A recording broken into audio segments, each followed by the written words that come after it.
Okay, well, thank you very much for coming to the third session of the day. Before we get started, I've just been asked to mention, as was mentioned earlier, we're very grateful to Oxford University Press for sponsoring today, and of course to Tom Young for taking the time to be with us. Please do take the time to look at the books at the back, which Tom's lugged up from Oxford.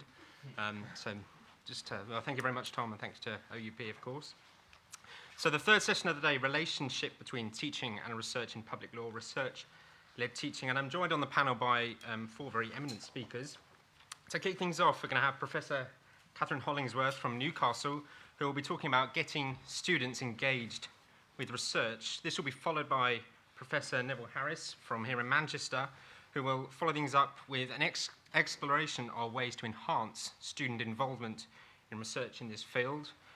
Professor Andrew Le Sueur from Queen Mary will follow this up, looking at some practical examples, whilst Nick Barber from Oxford will finish things off by looking at the wider issues of constitutional law within the understanding of political science and moral philosophy. So without further ado, over to Kathryn. Thank you very much. Thank you. Thanks to Javier for inviting me. I think this is obviously a key issue for us in the, particularly in the current climate, I think, in where we're seeing an increase in student fees, and particularly in some of the research-intensive institutions more so than others, that we need to be able to demonstrate to the students, I think, the benefit of being taught by people who are actively engaged in research.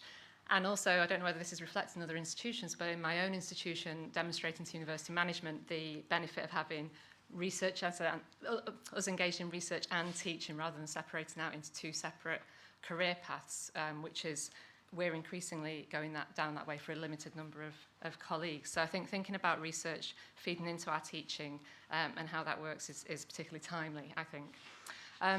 Just by way of introduction, my research is in children's rights in the criminal justice system.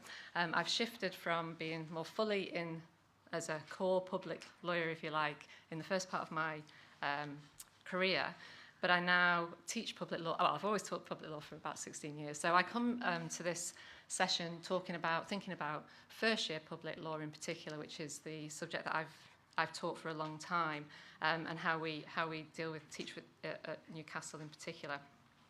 So I just want to start off by identifying three ways in which we can think about research-led teaching, or three levels of layers of research-led teaching, if you like. First, we can call research-oriented teaching, so encouraging students to think about, think like researchers, to think like scholars. And I'm going to talk about that principally, but this does overlap a lot with what's already gone, because it's what we do, I think. The second layer is research-led teaching, exposing students to our own and others' research, and then research-based learning, so facilitating students as researchers, which I think Neville is going to focus on there. So thinking about the first level then, so research-oriented teaching, so demonstrating to students what it is to think like a scholar or a researcher. I think that's in both the sort of substantive issues, so what Fiona mentioned earlier, and we've talked about, getting students to be comfortable with the idea of risk, of disagreement, and of dispute within public law, both in how the law is operating, but also from that theoretical perspective or academic perspective, how we approach the big issues in public law, making sure that students are exposed to those different ways of seeing things. And I think Robert was earlier mentioned the difference perhaps between public law and more doctrinal subjects, which are taught alongside public law in the first year. That's certainly my case, the case at Newcastle, taught alongside contract law and land law. It's embedded in what we do, I think, as public lawyers. But it's very difficult for students to get comfortable with that. So it's part of our exposure to them is to do that.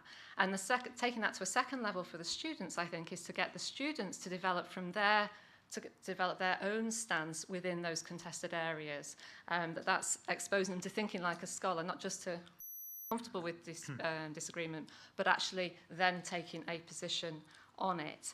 That can be quite challenging, I think, if you have a cohort that may be quite mixed, even if they're coming in with good grades as they would be at Newcastle. That doesn't indicate necessarily their ability to be comfortable with that. One way that I've tried to get students to do that in the past year is, in addition to seminar work, is setting weekly readings in the lecture additional to seminar work and getting students to provide a paragraph that critiques the article that they have read. There's quite a high take-up first week. By the end of the term, there was only 6 out of 200 that had done all 8 readings. But they were rewarded in 2 ways. One, I set a specific exam question on that could be answered much better had they done one of the particular readings. And secondly, I bought those 6, The Handmaid's Tale by Margaret Atwood, as a reward and a demonstration of here's some issues about power and rights that you can be interested in. So I think it's at that substantive level, but it's also in the practice of how we teach, exposing students to the spontaneity, I think, that in our creative process when we are teaching, and not being afraid to do that, to make connections, to be thinking in the process of teaching and demonstrating that to students, exposing the students to that cognitive creative process of what a researcher is and does and how she thinks and how she develops ideas. I think there are challenges with this research-orientated teaching. The advantages, of course, are that it provides a stimulating intellectual environment for the students and it's good experience for them for the job market. The challenges have been touched on, but I think it's worth really emphasising, is that students' ability to cope with the uncertainty, particularly given many of the students coming in are 18-year-olds who've been educated through the A-level system, which is much more focused on testing, on those shorter-term modules that they expect to be able to get 100% at, and helping them to understand that there is no right and wrong answer, and that is a good thing, can be difficult within that wider context. And I think this is a bigger issue that I struggle with, which is how we respond to that at a university-level education. Do we change how we teach and what we expect of our students, or do we kind of keep that kind of traditional way of thinking, this is what we have to expect from university education, the students have to adapt. How we respond to that, particularly in stage 1, I think is a big issue, and not one that I've overcome yet. I think the second challenge is in terms of the commodification of education that's been touched on, particularly with the high fees, the idea that students are here to buy an education, to receive an education rather than to claim their education, and how that translates into they're wanting more information on their PowerPoint slides, they want their lectures recapped. I disagree with Richard, I think it's a good idea not to tape lectures. And I have had student feedback that says for £9,000 I should be getting X a number of times this year, and that concerns me. So what they want and how they equate a good education to be is not necessarily, it doesn't necessarily chime with teaching them to think like scholars. I think the other wider context that presents a challenge to a more research, enabling students to think like scholars, is in terms of the way in which we are audited now, with league tables, the NSS, lecture evaluations. These, I think, can be inhibitory to more experimental approaches to teaching, to introducing doubt into what we, how we teach our students. And particularly important, I think it's very easy as a professor who doesn't have to worry about promotion, but the way in which lecture evaluations are used in promotion applications for junior colleagues at my own institution, I don't know about elsewhere, does mean that I think that has an impact on how we are teaching and how we might be, whether we are encouraged to push the boundaries and to push this idea of risk and disagreement. Another challenge is a gender-based challenge I would like to touch on, which is I don't claim to be a feminist scholar, but I definitely engage with feminist ideas in my work, and I want to be able to introduce that into public law, whether it's about unpacking issues of power, representativeness, exploring ideas of autonomy and what autonomy might mean from a feminist perspective, and how my position as a woman teaching that can be dismissed by students possibly as being the concern of the female professor, as opposed to it being actually, feminism as a tool for thinking about public law. And impacting on the practice, when I was saying about allowing students to see that cognitive process going on, the creativity within the context of the lecture, how that can be perceived as potentially going off on tangents, being uncertain, not being a strong scholar, lack of confidence potentially as a perception coming back to you. I think those are things that we need to kind of be prepared for feedback in lecture evaluations. And the final challenge, I suppose, in terms of the research oriented teaching is in terms of how we teach. And I just wanted to, I assume most people teach by way of lecture, seminar, lecture tutorial. And I know David kind of preempted, I was going to talk about problem-based learning as an alternative way in which we can encourage students to think like scholars. They have to, through problem-based learning, identify what the problem is, what the questions are that need answering, and how to go about answering them, that they don't necessarily do in a traditional seminar-type approach. So they're already thinking more like a scholar. I don't have experience of problem-based learning, but I did sit on the review, the 5-yearly review of York, and was very quite impressed by some of what I saw there. But there are things that are lost in terms of seeing the big picture of public law. I think that's an issue with problem-based learning, but it is something perhaps to think more about. We have at Newcastle used extracurricular activities to encourage students to think like scholars, including one of my colleagues set up a student-led law review, which allows them obviously then to be involved in editing, selection of material, and it's the students' essays that are used within the law review in addition to work by academics and on the blog post as well. So using extracurricular activities, I think, can be a way of developing these skills.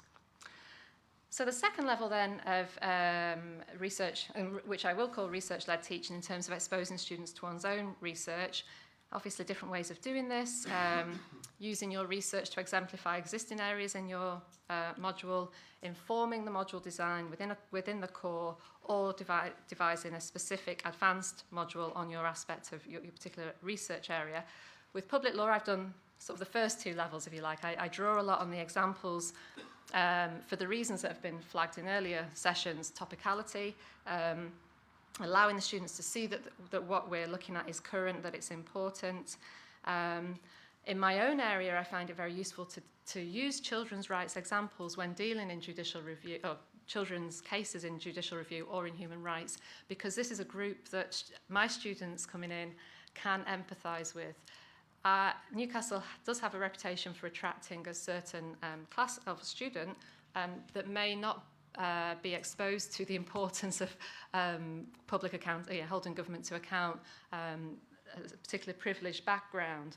So talking about asylum seekers, homeless people, suspected terrorists, they're not necessarily they're groups that they can dismiss as unworthy and detach themselves from. And I see this sometimes coming in seminars. Children is an easier group to get them to understand the importance of these rights, and also to understand the bigger issues, the importance of judicial review, or a strong form of judicial review, for example, for a group who are not represented in the democratic processes within Parliament. So you can use it as an avenue to draw on these bigger issues. The challenges or the disadvantages at this level are in terms of the bias that you may be promoting. So if you're taking a particular stance as a researcher, as a scholar, are you presenting a particular biased view, whether that's your favour for a strong model of judicial review, or red light versus green light approach to administrative law, for example. Other challenges, the research not being relevant enough to the students. I do include public sector audit in my module because that's what I used to do work in. I'm not sure that they love it. But it's the only time I get to cite my own work in public law. So I persist on that. But it might be the actual very interesting things are perhaps too high level or complex for first year modules. So for me, the challenge is how to get beyond simply using examples from my own work, from my own area of interest, into a first year public law module. And then that third level, then moving on to where students are themselves engaged in research. We have example of a project I've set up in Newcastle, but I won't talk about that. I will pass over now to Neville, who's going to look more at this, and maybe I can talk a bit more later. Thank you very much, Kathryn. Thank you. Over to Neville. Okay, thank you. Well, I'm going to pick up on some of the issues that Kathryn's dealt with in her presentation.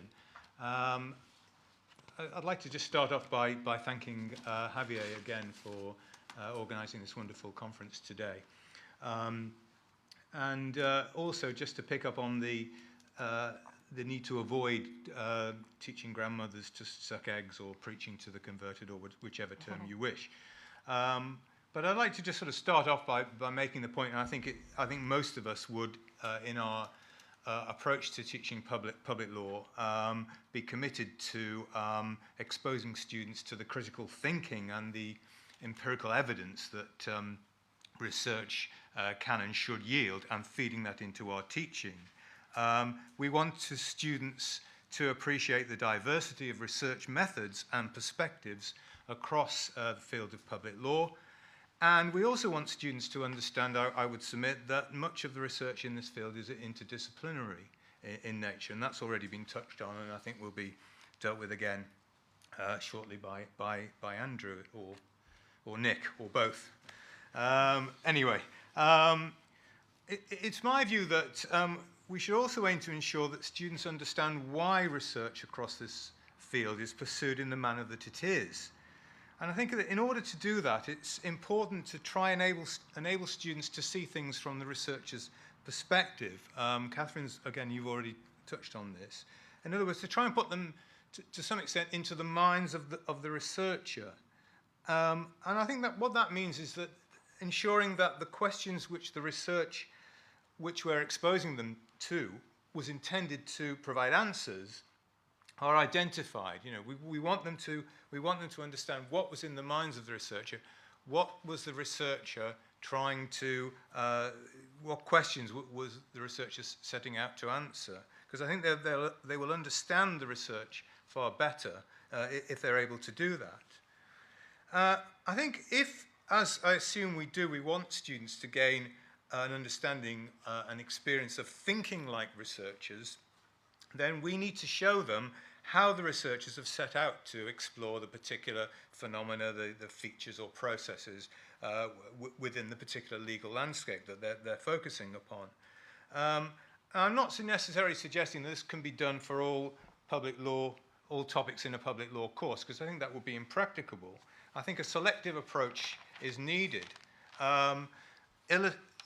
drawing on particular areas to illustrate different approaches to research that have been followed in the pursuit of knowledge and understanding across the field, be they theoretical, empirical, comparative, and so on.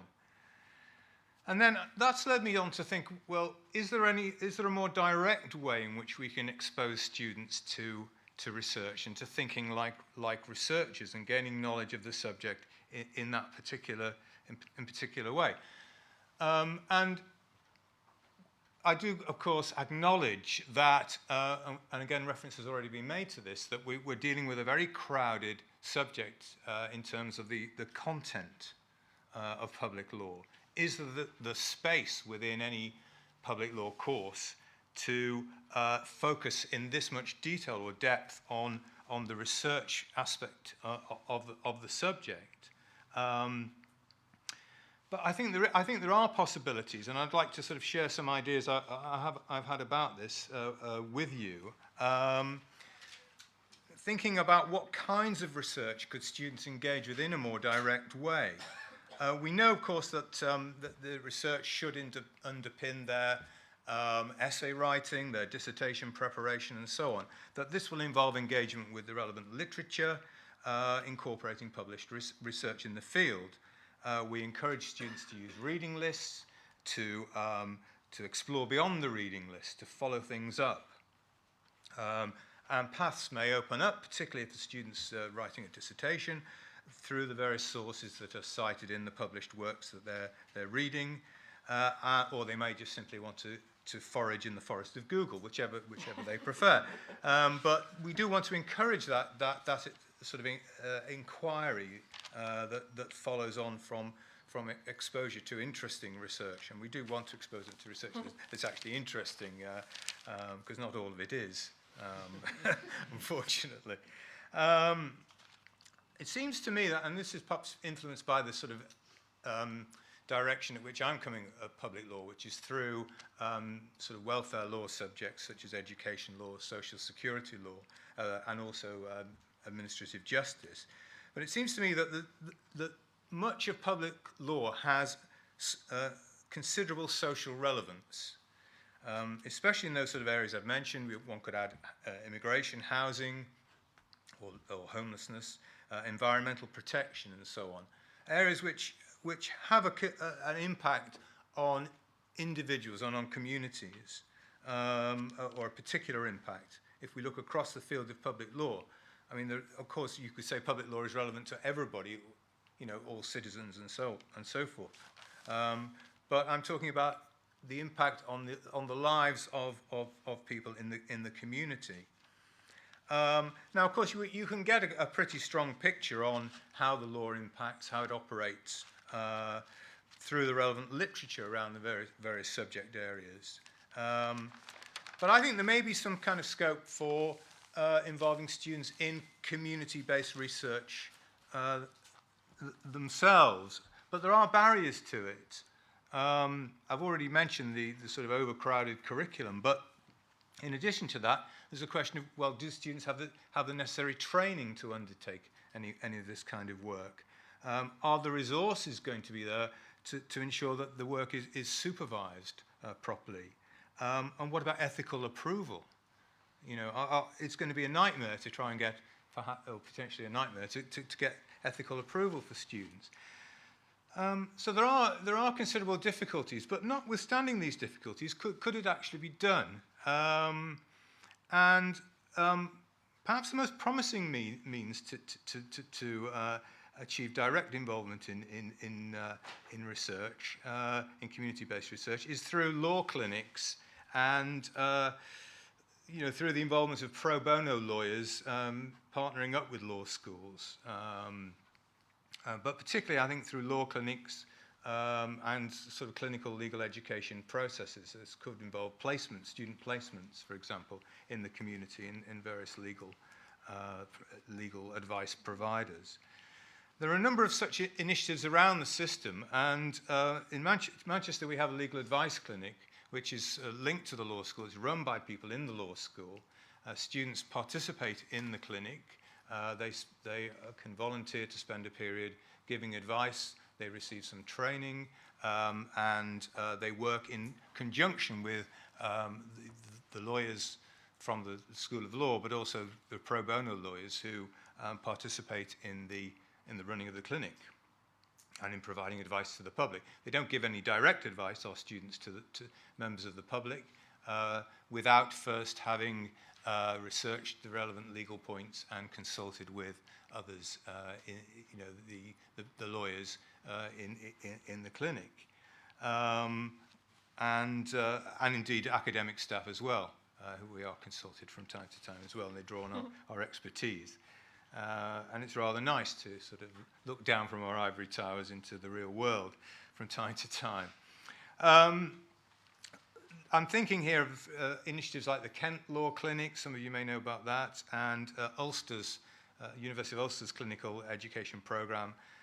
Ulster and Queen's operate an initiative called Science Shop, which involves students being matched to community groups to conduct demand-led research. And they carry out a range of projects ranging from, well, some examples. I was speaking to Grania McKeever about it, so she's involved in it, a member of staff at Ulster. She was saying that the things she mentioned, special educational needs issues, environmental law issues, prisoners' rights. And she said to me, the advice the students get, or the work the students carry out, the research they carry out in these areas in response to the particular cases that members of the public sort of bring into them. Their research isn't uniformly good, but nevertheless they are considered to be making a valuable input while also enhancing their own learning. And as she points out, there's an employability issue here in terms of them gaining some actual practical experience. And recently in Manchester I was approached by a firm, a legal aid firm. Yes, there are still a few out there. And this was, in fact, a firm that operates nationally, has a contract for carrying out education law work, but they're based in the Northwest. One of only 3 firms that have a contract to do this work. And they were interested in whether our education law students, or any other students, could help them with a project developing advice services for parents of excluded pupils or children who've been excluded from school. And the idea was that the students would sit in on the case interviews, they would gather some kind of understanding of what kinds of issues are arising in these cases. They go away and they research the law and they produce some kind of briefing which could be used to prepare guides for parents and schools.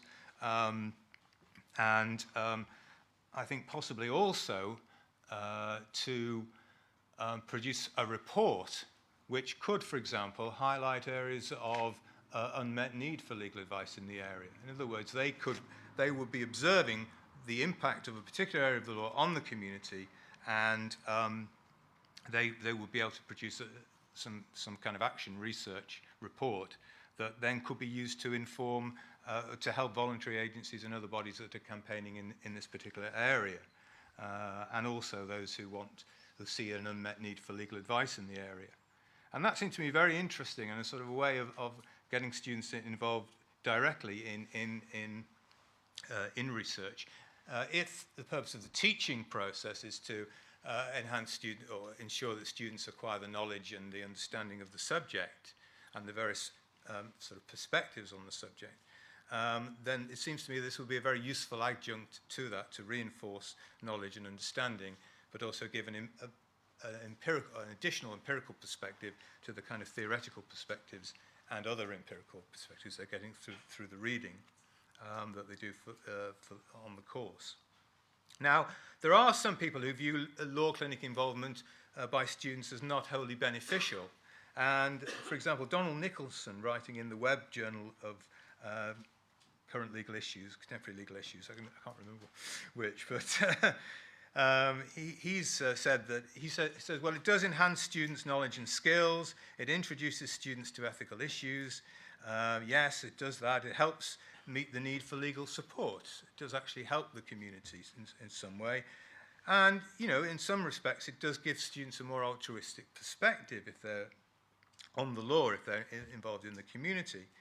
But he says that there are dangers. He says it puts pedagogy over community needs. So it focuses on what the students can learn and not necessarily what's best for the community. You know, arguably, the community's needs will be best served by having people with proper knowledge and understanding and skills in that area rather than students who are playing at being lawyers. He says, therefore, the community are getting inferior services, and he also, another thing which I wouldn't agree with at all, take issue with, but he says that it makes students think of clients in instrumental terms. In other words, the members of the public they're dealing with, they think of them as being there for their benefit rather than, you know, for the client's own benefit, which I think, I don't agree with that, but I won't dwell on that particular issue. But I think that one of the things that Nicholson doesn't deal with in his paper is the students' possible contribution through doing the research that's linked into this participation. And I think that this kind of direct involvement, you know, can yield benefits to students that go beyond employability. They're contributing to various social responsibility agendas, such as we have at Manchester, putting something back into the community. They appreciate the social relevance of the law through this involvement, and Brian Thompson's example of the task at Liverpool, the exercise in which they go to a tribunal is similar to that, but this is actually a more direct involvement. And I think it just enhances their knowledge and understanding in the ways that I've already described. So nothing's really happened yet at Manchester. These are just ideas, and I'd certainly be interested to hear from the floor, as it were, when we get to the discussion part of this session, whether any of you have any sort of involvement in a student law clinic work of this kind. Thank you. Excellent. Thank you very much, Neville. Very interesting presentation. Over to Andrew now. Thank you very much, John. I don't know whether I've just been uniquely diligent or whether I just misread an email, but I seem to be the only speaker who actually produced a handout to accompany what I'm about to say, which you will, if you have one, find in your unpack. I'm going to make some fairly unstructured reflections on my own practice as a teacher of public law. I call it triumphs, disasters, and the stuff in between, mostly the stuff in between. Some of the things I'm going to be talking about has worked well, some less so. What do I mean by research-led teaching? I agree with everything that Kathryn said at the start. I see this in a fairly straightforward way as involving, I guess, two main things. We want students to use the products of research, whether that's understanding empirical research findings, whether it's getting to grips with academic controversies and debates on key aspects of the subject. So research-led teaching as products of research. And secondly, research-led teaching as the process of research. And I think that means very different things at different levels. You know, in term one of year one, I think we're talking about fairly basic finding law, finding material. For third-year undergraduates, I think we are talking about different things, including constructing research questions and doing small-scale research products.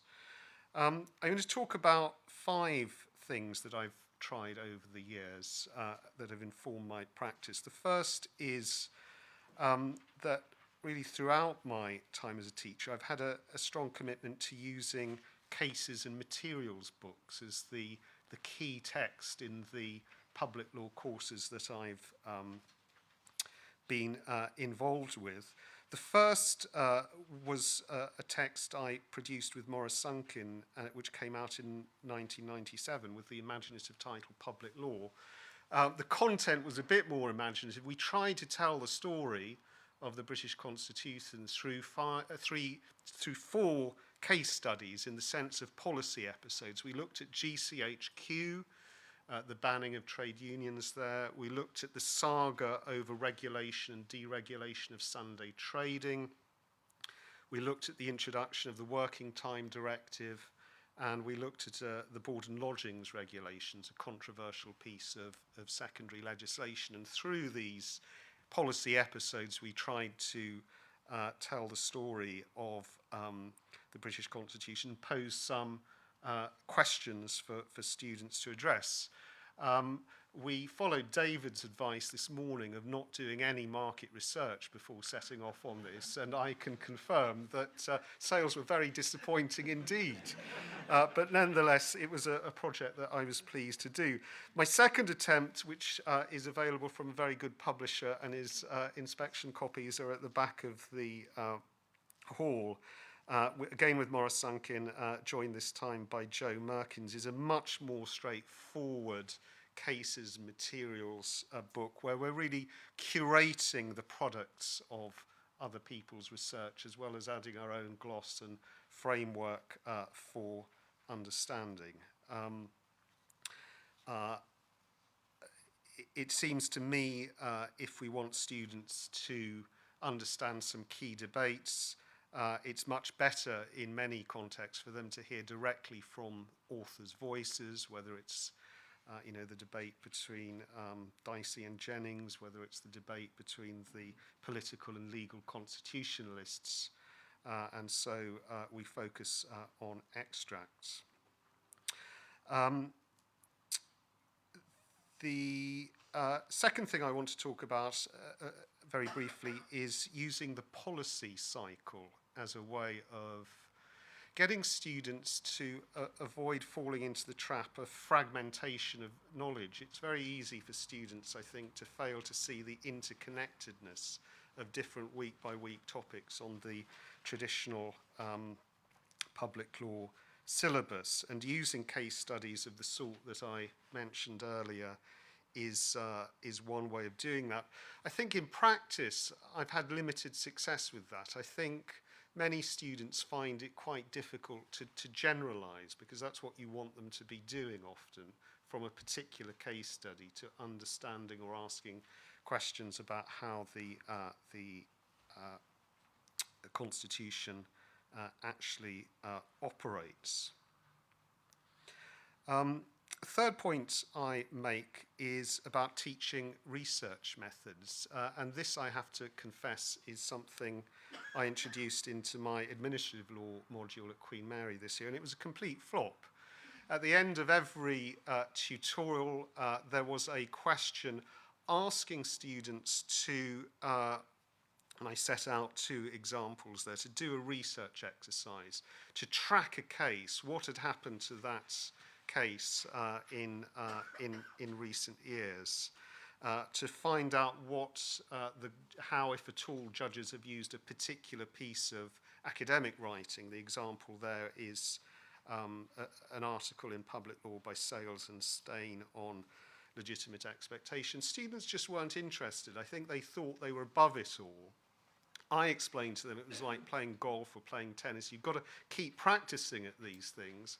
I think they thought that sort of basic finding stuff was something that they'd done in the first year. I'd like to commend an arrangement that the University of London international programmes use on a first-year module. It's called Common Law, Reasoning and Institutions, but it incorporates many things that we would regard as public law topics. Students have to write a 2,000-word research essay. Rather than that essay itself being assessed, the assessment takes place in the context of an examination where they have to answer various questions, and I set those out on the second side of my handout, about how they set about finding their source material. So it's getting them to be reflective researchers in that very basic way. And I think this is a good way of incorporating some coursework in institutions where there are real concerns about plagiarism or the demands on academic staff of marking large quantities of case law. The final question you'll see is if you were to undertake the same research exercise tomorrow, what, if anything, would you do differently? Fine. Another variant on that crops up is along the lines, if you won the lottery and had unlimited funds, how would you do the research differently? Which leaves many students puzzled, because clearly they would be on a Caribbean beach rather than grappling with the intricacies of judicial appointments or whatever. Number 4, asking students to engage and have influence in the real world. And I guess this picks up to an extent on things that Neville was speaking about. Last year, we asked students at Queen Mary to respond to a consultation paper that had been issued by the Joint Committee that was looking at the House of Lords Reform Bill. And students were asked to focus on one aspect of the bill. Many chose, I think, geared up by a very provocative but interesting lecture by Lord Peston, who came to speak to our students about why it was wrong for bishops of the Church of England to remain in the House of Lords. But we had a range of issues that students responded to, and we sent the best 6 into the committee. They were published on the committee website, subsequently published in the committee's written evidence, and at least a couple of students end up having a footnote to their evidence in the report of the committee. We are all under pressure to have impactful research because of REF. Why not even first-year law students too? And finally, the idea of a blank reading list. Most of our teaching proceeds on the basis that this is material that I, the expert, would like you to read. Please read it and come back and we'll talk about it. Once or twice, with mixed degrees of success, I've said, fine, this is the topic, and I want you to suggest what we ought to be reading. And this is where technology comes in, because students are able to suggest what the key pieces reading ought to be on a discussion board, on a virtual learning environment. And if students are going seriously off kilter, I can step in and say, but you've actually missed the main thing, or perhaps you'd like to look at this as well. So the follow-on seminar isn't a complete disaster. Thank you very much. Thank you, Angie. Thank you very much. Very interesting. And finally, over to Nick Barber. Thank you. Well, thank you very much. I've enjoyed these seminars enormously. I only have one complaint that I would like to make, and that is that we didn't get to hear the joke about the Duke and the snake charmer, which Professor Brazier promised us. So, is he here? Well, maybe we can Twitter the joke or put it on the United Kingdom blogs Yes, later on. Unfortunately, when I read the email, I took it literally that I only had 8 minutes to talk. So I haven't got. I may only last 8 minutes, if that. I could carry on with a few homely anecdotes about and jokes if you want to bulk out the time. But on the other hand, you might all want to rush off to the pub after this. So I'll try and keep it short. I thought I might use the time available to me to say a few words about my failings, the things that I lack, the ways I fall short, and not just in character, although there are plenty of those, but also as a result of the way I was taught law. We need perhaps, I think, to think a little bit more about what we hope the students will get from a law degree, and in particular from the public law part of the law degree. I think there are three things, not one, not two, but three things we would hope the students would get. We're very, very good indeed at one of the three. We're not so good at the other two, I think. The first thing we would hope that the students would get from a law degree and from the public law part is a thorough or thorough-ish knowledge of the law. And they need to know this at two levels. First, they need to know the broad outlines of the law. And secondly, they need to know how to find out the other bits of the law when they don't know. So it's a bit like training doctors. Doctors need to know the difference between the fibia and the tibia, and they need to know what book to look in if you've got an alarming rash somewhere. But that's the two skills we need to teach our young lawyers. The basic structures of the law and where to go to find out further details. We do this extremely well indeed, but we can get carried away, ladies and gentlemen. For example, I know that you can't set up a trust to encourage fox hunting. I also know that I can't set up a trust after I die to have statues erected to my name in cities around the country. These are two things that have stuck with me. Most of the rest of what I learned in the law degree I've forgotten, unfortunately.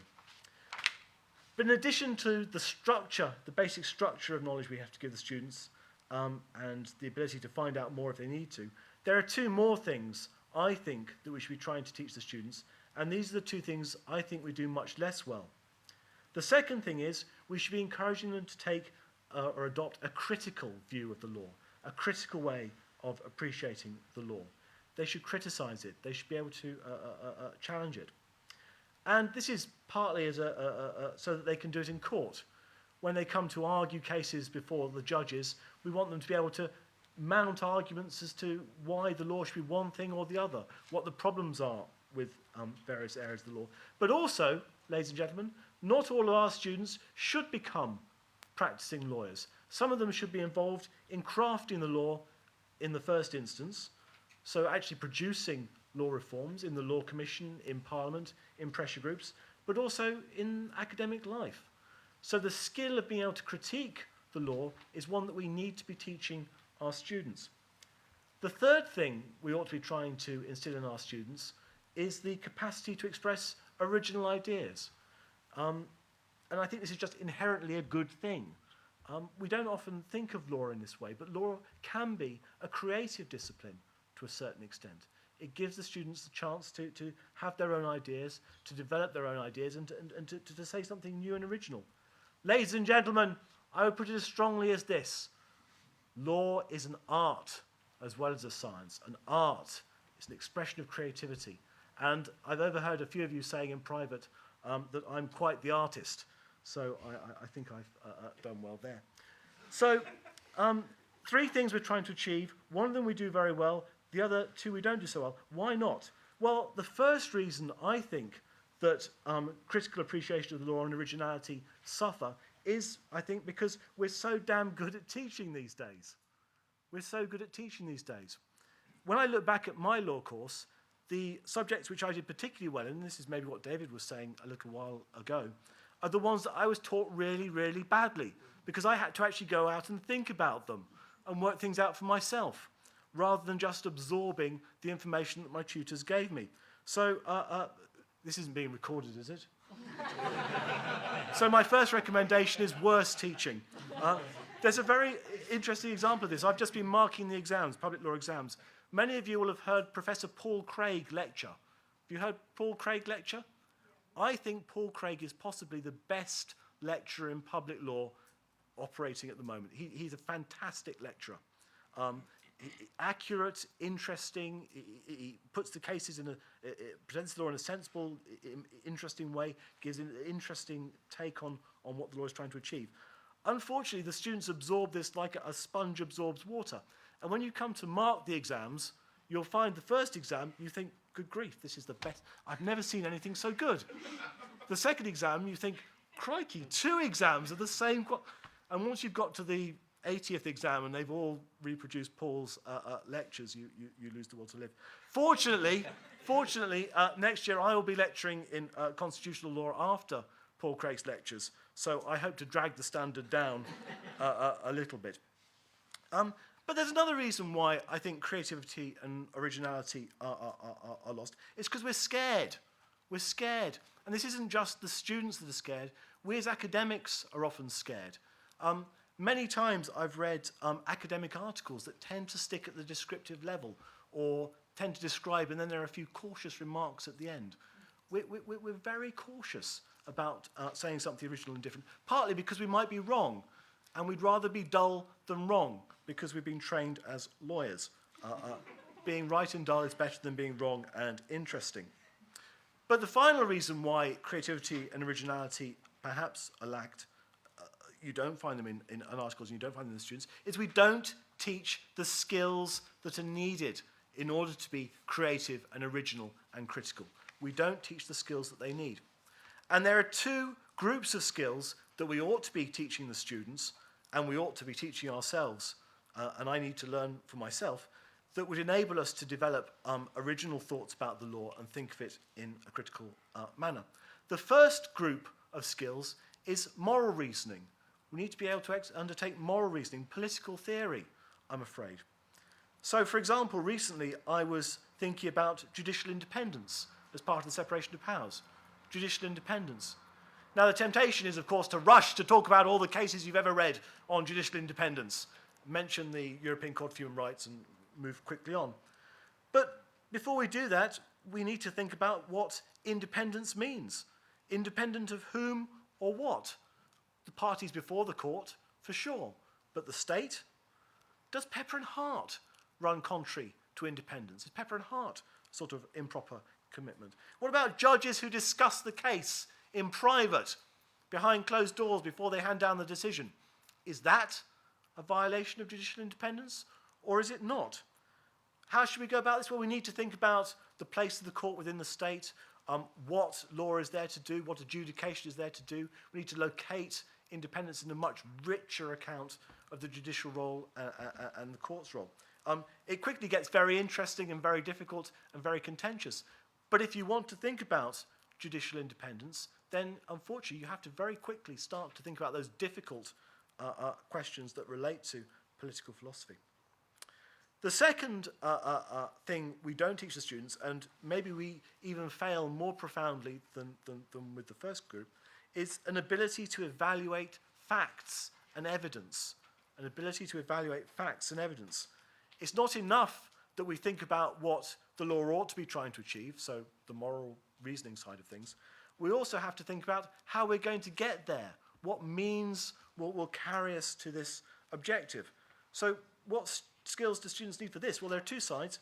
First, I'm afraid, statistical analysis. Students need to be able to understand and read statistics, reports on statistics. I used to think this was really easy and simple, and I couldn't understand why people would need to be taught it. It's not. It's really hard and really difficult. And it's really dangerous too, because if you've never really studied this area, you don't realise how little you know.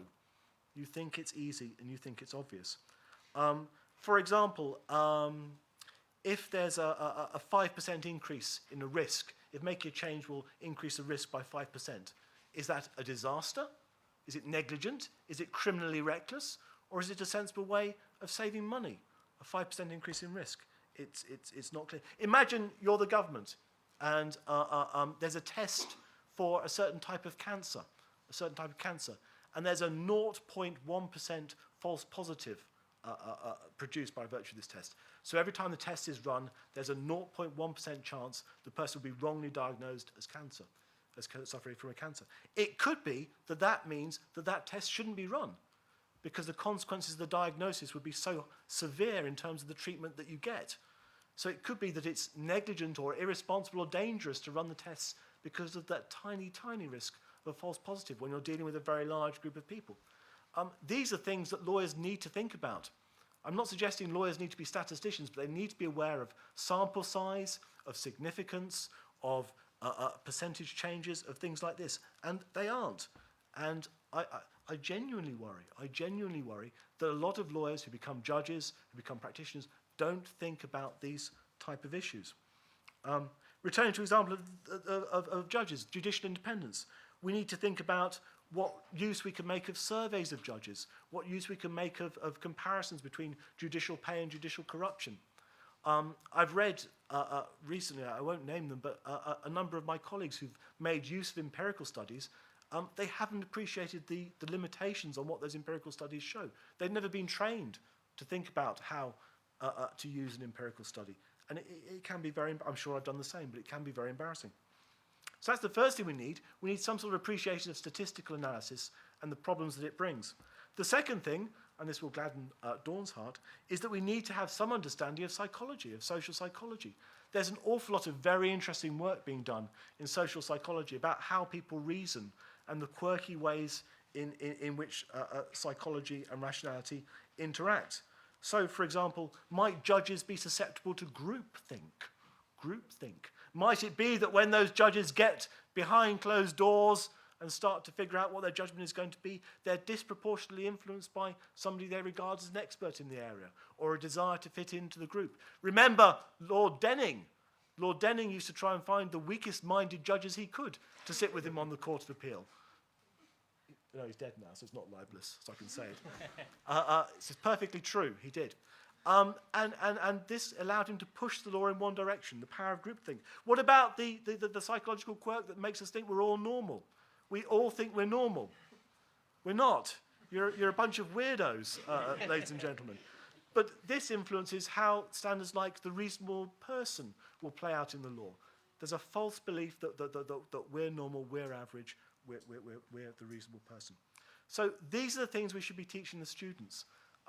Perhaps as separate courses within the law degree, they do connect more easily to public law because public law is closer to politics and political theory. But there's stuff that we desperately need to get the students to understand, even if only so that they know what they don't know, so that the unknown unknowns become the known unknowns, to quote one of our greatest moral philosophers of recent years. Thank you very much. Thank you, Nick. And thank you to all our speakers. Well, we have just about half an hour, so we'd like to open the floor up to any questions. Firstly to Anne. Thank you.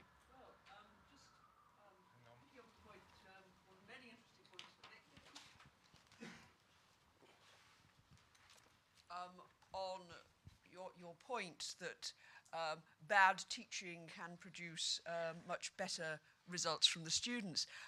What I've started to do in my final year employment law module is I set them a coursework on something I haven't taught them.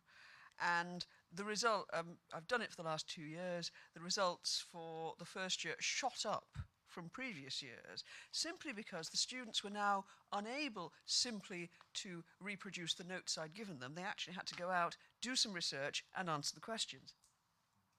Well, thank you. I should probably cycle back very quickly from my claim that bad teaching is the way forward. But you're right, there are ways you can achieve that through good teaching. One is to leave the students space to decide for themselves how to approach the topic. The other is, and this is in contrast to the way Kathryn presented it, when you have a view, putting it so strongly and so clearly, there can be no misunderstanding that this is your view and it's your particular take on it. And ideally, you can then annoy a certain portion of the student body to actually get a dialogue going. So sometimes making the bias really obvious is better than trying to avoid bias entirely, sometimes. Any other questions? No? Excellent. Well, I'm going to use the speaker's prerogative, if I may. A few of you mentioned the idea of developing these skills, and indeed Nick and Neville talked about ways of exploring student engagement. In sort of the experience that I've had, both in traditional sort of methods of assessment, getting students to do research projects, the engagement and the performance there was particularly low. Community clinics, I've not had any direct, I've not played any direct role in the creation of community clinics, that there have been at institutions where I've worked. And there I've found that the engagement has been much greater. Students are generally much more motivated to participate. How can we sort of, do you think, develop these skills more effectively and really get the students wanting to take part, even in the more traditional research methods, do you think? Sort of to the whole panel. I think we'll probably have to provide research methods to start with if we are going to be serious about students engaging in research. I think now, when I was at Sheffield, I did a dissertation that involved empirical work, observing prosecutors and interviewing prosecutors and writing dissertation, but that was back in the 90s, where nobody cared about your training, nobody cared about your ethics approval, and you could do it, and you did just do it, and that's why I became an academic, was having that opportunity, which got me my first research job, which got me then the lectureship and so on. Whereas I think now actually the hurdles are so great from an institutional perspective for ethics and for the requirements of training for students that we don't do in law. We train them in different ways. Our research methodology is partly doctrinal. It is, it's in addition to those more social science methods. So I guess we have to think seriously about building in proper training into, that goes beyond what our traditional research methodologies are rather in law, which we do cover well usually in legal methods kind of scenarios. But I think that from our university perspective, we would need to have a lot more before we can facilitate students, other than in an extracurricular way, which still have the ethics, but you don't have to worry so much about the training side of things. Yeah, and I think also in particular subject area, you can focus on particular pieces of research as examples of different approaches, different research that follows a different sort of methodology, and just reinforce, perhaps in students are getting some exposure to it in legal methods training, for example, or legal skills training at the start of their course. I think you can certainly reinforce that at the start of your own course, particularly the specialist unit, to make sure that they do understand the distinctions between the different types of research. That's part of what I was saying before about trying to put them into the minds of the researcher as far as that's possible. Yeah, question at the back.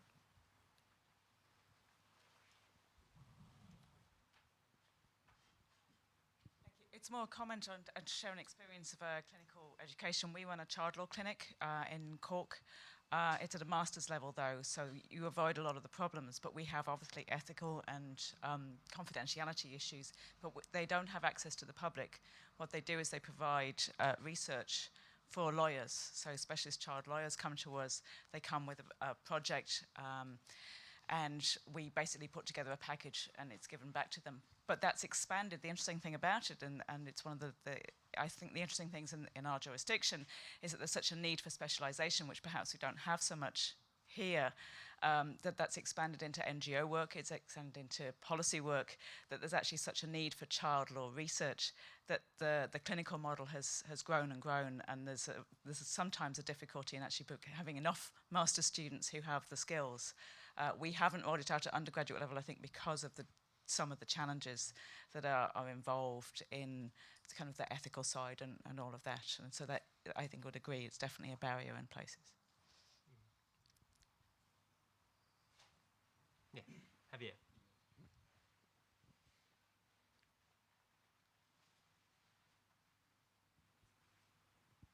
Thank you very much for a very stimulating panel presentation. And I was wondering if you could, maybe you share my fears about the fact that our students sometimes don't really seem to know exactly what we academics are doing, apart from teaching them that particular class, let alone research and admin and all other. Then I wonder whether it should be a duty on our part to be a bit clearer, perhaps about all what we do and how those additional activities, particularly research in this case, is certainly beneficial to them.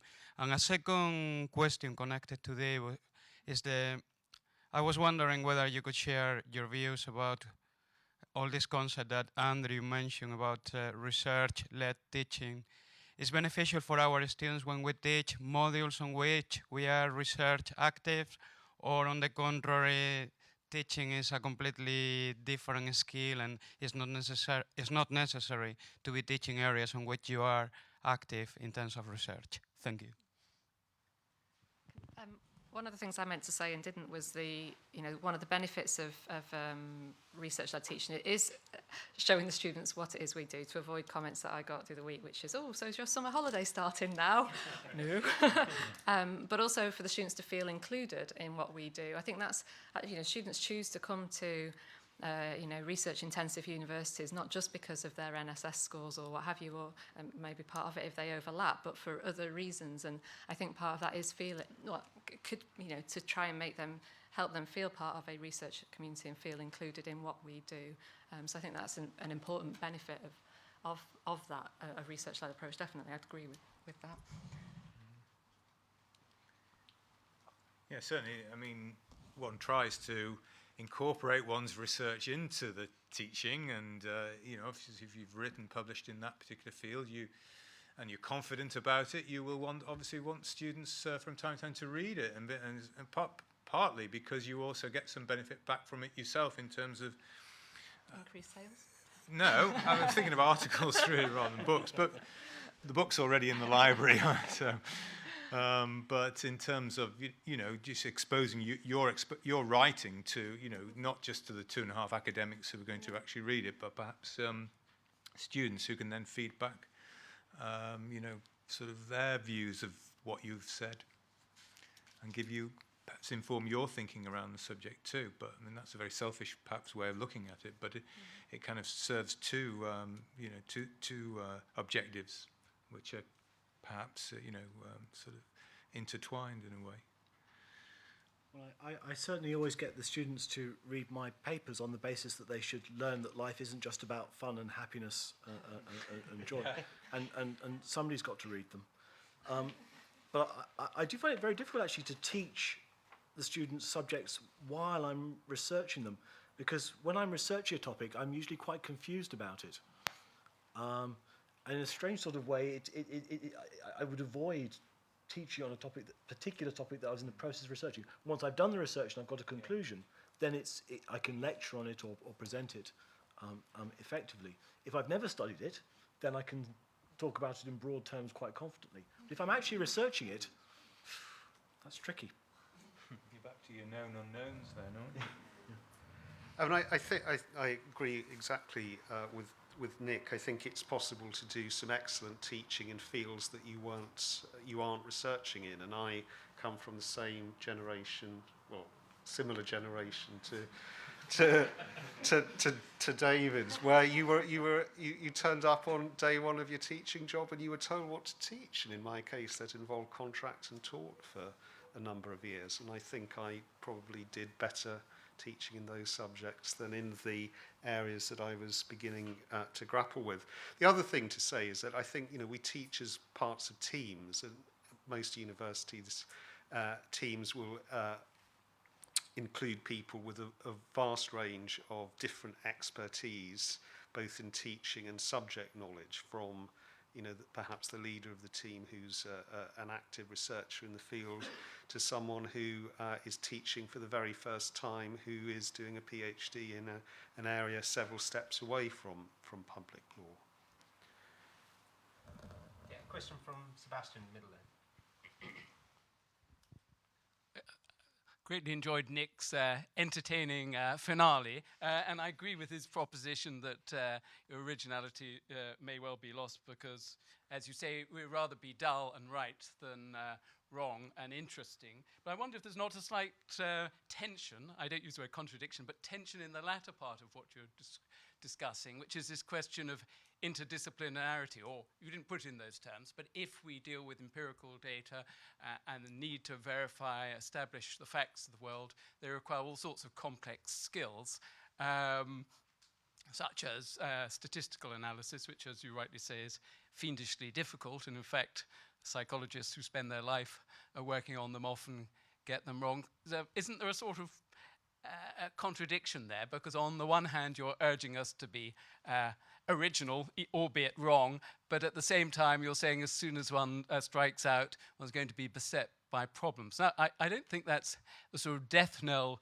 to your original proposal, because certainly when I was studying at university, the single most entertaining paper I read and remember vividly was Paul Firebrand's essay, How to Defend Society Against Science, something on the work of philosophy of science. And it was the most scandalous set of propositions, probably completely rejected by every philosopher of science apart from him and maybe one or two others, but entirely memorable. And as it happens, I had a correspondence with him and said, well, I'm studying this as a student, I'm studying philosophy of science and I know nothing about science. Does this mean that I shouldn't be doing philosophy of science? To which his reply in correspondence was, don't worry about that. Socrates made a fool of all experts. Babies just get up and walk, so just go ahead. And I wonder if that's not the answer to the tension that I think is inherent in your argument, which is if we are going to be interesting, then we will be wrong, and therefore those limitations of interdisciplinarity shouldn't really worry us at all. But that, I suppose, ultimately is a matter of academic courage. Oh, well, happily, I think I can avoid the charge of contradiction, because I think what I'm saying is I'm not advocating interdisciplinarity. I'm saying this is our discipline. We just tend to try and avoid admitting it. We tend to try and ignore it. So a standard part of what we do as academics and what we encourage the students to do is to think about how the law should be reformed or changed or interpreted. We say, look, this is the best way to understand things. Now, there are at least two types of argument you might make for that. One is moral and one is factual, and there's an interesting and complicated interplay between the two. So we're already going to be doing it. Now, we can either stare that straight in the face and say, well, in that case, we at least need to know the broad outlines of how to make a moral and factual argument, and we need to think about the dangers that these involved, just so that we know when we're on risky ground. We can go and check. Or we can do what the old formalists used to do, which is to shut our eyes and march boldly on and hope it's not a cliff we're marching over. So this isn't about interdisciplinarity, although it's got to be a good thing. It's like apple pie. It's always good, isn't it? This is about us understanding what it is that we're trying to do and appreciating that we've got to put it in a broader context. But you're quite right. We can't become statisticians, but we can at least know. For example, the example I gave of the false positives. That's something that if you haven't come across, you wouldn't twig was a problem. But it's a serious and enormous problem with testing.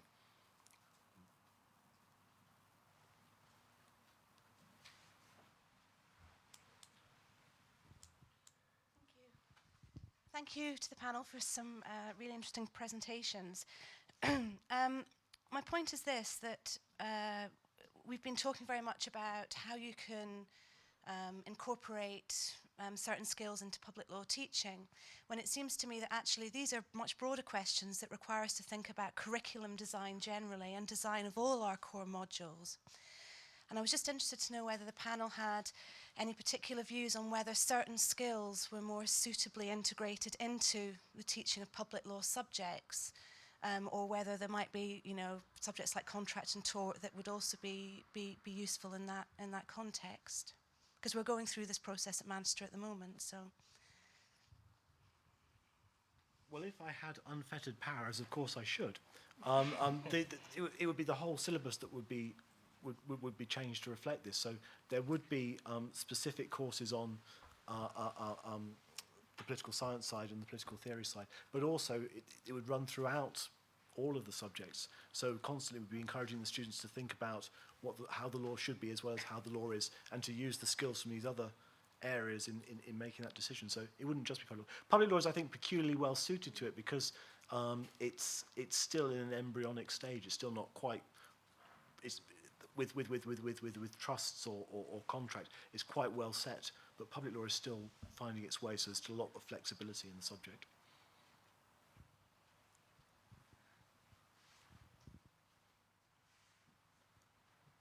Any further comments or questions for the panel? Yeah, Dawn. Well, this probably has got nothing to do with it, but I've been reflecting that we're talking very much about research-led teaching, and actually another side of it is research-led learning. So enabling students or requiring students to, in particular, to produce dissertations, assess dissertations. And I think there's a lot there in, well, obviously developing their knowledge, or they develop their own knowledge, and also their writing skills and so on. So that raises issues about how you supervise students doing extended dissertations. And of course, that's a lot of staff resource if you're going to see them individually a few times, read drafts, give them feedback. But that's a very important function, which as researchers we're probably quite well equipped to do, even if, as often happens, the dissertation is about something one doesn't know anything about.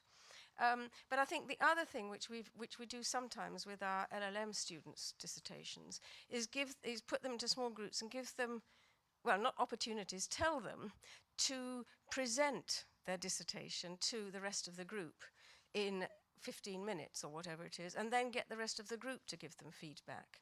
And I think that can be a very good way of getting them to work out really hard what they're actually trying to say. If you've only got 15 minutes and 3 or 4 other students, you really do need to make up your mind that this isn't just a wander through a vaguely interesting thing. You've got a message, or they're going to tell you if you haven't got a message. So I suppose what I'm saying is the supervision of dissertations, where really it's research-led learning, but helped by staff, is important. I would totally agree with that. I think we have an optional dissertation module at Newcastle, but it's surprising, well, maybe it's not surprising how few students do a core public law topic, actually. And I don't know whether that's because we teach it in first year and then they come at the end of the second year and they all want to do criminal dissertations. But there's a lot of dissertations that do, they are essentially public law issues. I mean, those are the ones that tend to come across to me. But we schedule in our workload, so we have we're all supposed to provide 6 hours of supervision through the year, so it's evenly spread and accounted for. I think that's very important. And that's great. I think the idea of presenting is a very good one, actually, and I think the undergrads would benefit from that as well as master's students. Yeah, question from Jack in the middle there. Jack Simpson-Caird, Queen Mary. I just wanted to add to Andrew's example about the House of Lords reform, because that went down really well. And I sort of wanted to plug something, which is if people have the legislative process as part of their public law syllabus, parliamentary outreach is very keen for universities to get in contact to propose, they will help out any students that want to do a small research project on the legislative process. There's been a bit of activity on that last year, and I think next year is going to be a lot of things on the Magna Carta, or is that maybe 2015? I'm showing my poor knowledge of history. But anyway, so basically, if you have a good way of getting students to do research-led work, I think, is to do things on the legislative process, like Andrew's example, to get students very engaged. And if you do that, get in contact with parliamentary outreach, because they will be of great help.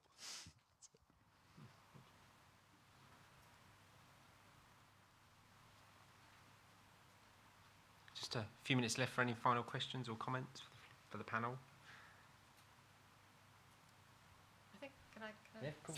It's just, the thing that I battle with all the time, which is the same for everybody, I think, is just how you do everything in the time that we have. I think there's all these ideals about how we could set up, pro bono opportunities for students, extracurricular opportunities for students, and you do that, how you integrate, how you rework your modules so that you're making them more dynamic, introducing exciting, interesting things, and then trying to find time for your own research, I think is just a constant battle, not necessarily made easier by the structural pressures that are, and the wider political higher education environment that we're under at the moment. But that's my main struggle. So if anyone's got an answer to that, I'd be grateful for it. Yeah, David at the back. Yeah. It's part observation and part something for Andrew, because I'm interested in the point 4, which was the external LB effectively doing a reflective research report. I've done this at UEA for my human rights module for the last goodness knows how many years, which is 15% I think is how I went about it and what I've learned from it. Because my talking with colleagues, and perhaps this is a general point about research-led teaching, is they have sort of tended to assume they can mark the research by the product of the research. So if they found lots of articles, that's good research, meets the aims and objectives. Whereas, I introduced it in mine so that I had some measure of assessing how they went about it. The problem I have found, and I don't know whether you've got any views on this, Andrew, is actually to mark that with any sense of sort of objective criteria, I have found incredibly difficult. They write sort of 1,500 words on what I did, how I've framed it, what I've learned. And I tend to sort of mark the thing roughly along the lines as the substantive piece gets. If it gets a 70%, it sort of gets about 70. I found it a very difficult thing to, and I don't know whether you've been involved in the marking of that, Andrew, and whether you've got any...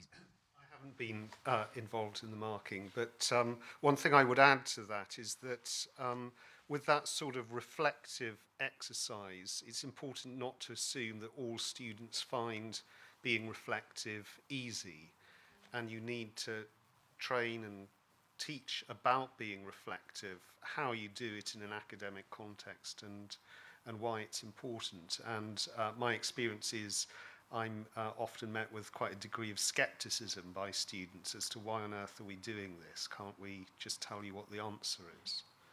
So it's not an easy option at all.